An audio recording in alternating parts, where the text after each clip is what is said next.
तुम्ही बघत आहात जनमत मराठी। त्र्यंबकेश्वर इगतपुरी विधानसभा मतदारसंघात निवडणुकीची रंगत वाढली असून मतदारसंघामध्ये प्रचार दौरा जोरात चालू आहे। यामध्ये परस्पर विरोधी उमेदवार एकमेकांवर गुणधोणे काढत एकमेकांचे भ्रष्टाचार काढत असल्याचे समोर येत आहे। यावेळी हिरामण खोसकर यांनी माजी आमदार निर्मला गावित यांनी केलेल्या आरोपांना प्रत्युत्तर दिले। या ठिकाणी राहता त्यांचं म्हणणं असं का कंपनीवाल्याला त्या ठिकाणी चेक दिलेले अतिशय भ्रष्टाचारी मॅडम आहे। भ्रष्टाचार केलेला आहे त्यांनी तरी मला दाखवा। आणि कॉन्ट्रॅक्टर हा विषयच नाही माझ्याकडे।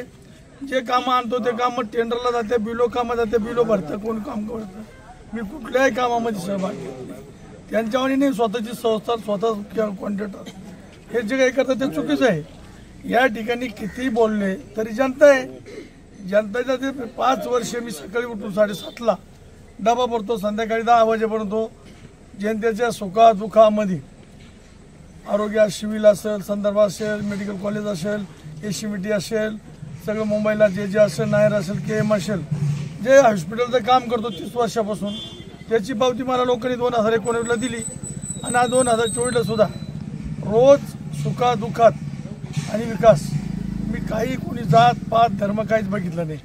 गेल्या 30 वर्षापासून मला जात पात धर्म समाज काहीच नाही, फक्त काम विकास माझा हेच जात। याच्यावर काही किती बोलण्याचं त्यांचं काही नाहीच।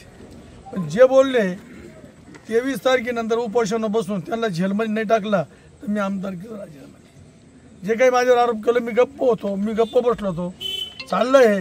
परंतु माझ्यावर जे आरोप केले ना पूर्ण सीबीआय मार्फत त्यांची चौकशी लावून त्या ठिकाणी उच्चस्तरीय चौकशी लावून त्यांना जेलमध्ये टाकायची मी स्वतः जबाबदारी न्याय